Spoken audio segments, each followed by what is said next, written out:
मेरा सवाल ये है कि जब आप जेल में थे तो फिर आप 5 वक्त नमाज कैसे पढ़ सके? ओहो हो, बड़ा ख़तरनाक सवाल कर दिया तुमने। मेरी आवाज़ आ रही है? जी। अच्छा, मैं जेल में था ना, तो हम 4 आदमी थे जेल में, एक कमरे में। हम बाजमात नमाज़ पढ़ते थे, बल्कि जुमा भी पढ़ते थे। पहला जिस दिन में जिन्होंने जेल में किया है, उस दिन तो पुलिस स्टेशन में रखा था, उस दिन जुमा था, ठीक है। तो पहला जुमा हमने वहीं पढ़ा था। उस पहले जुमे को मैंने खुतबा दे के जुमा पढ़ाया था उन सबको। मेरे पीछे 3 आदमी मेरे पीछे जमात पढ़ते थे, नमाज़ें भी पढ़ते थे, बाजमात नमाज़ें भी पढ़ते थे, नफल भी पढ़ते थे, कुरान भी पढ़ते थे। बैठे हुए थे, पहले काम तो कोई था नहीं, हैं, नमाज़ें दुआएं करते रहते थे या किताबें पढ़ते रहते थे। आपको इजाज़त दे दी थी? हैं?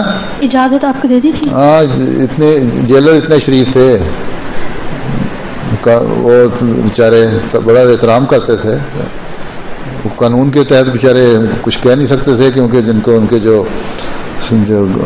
वज़ीर आला और दूसरे सरकारी अफसर थे, उनकी वजह से उन्होंने जेल में डाला था। लेकिन जेलर खुद शरीफ आदमी था, ताउन करता था।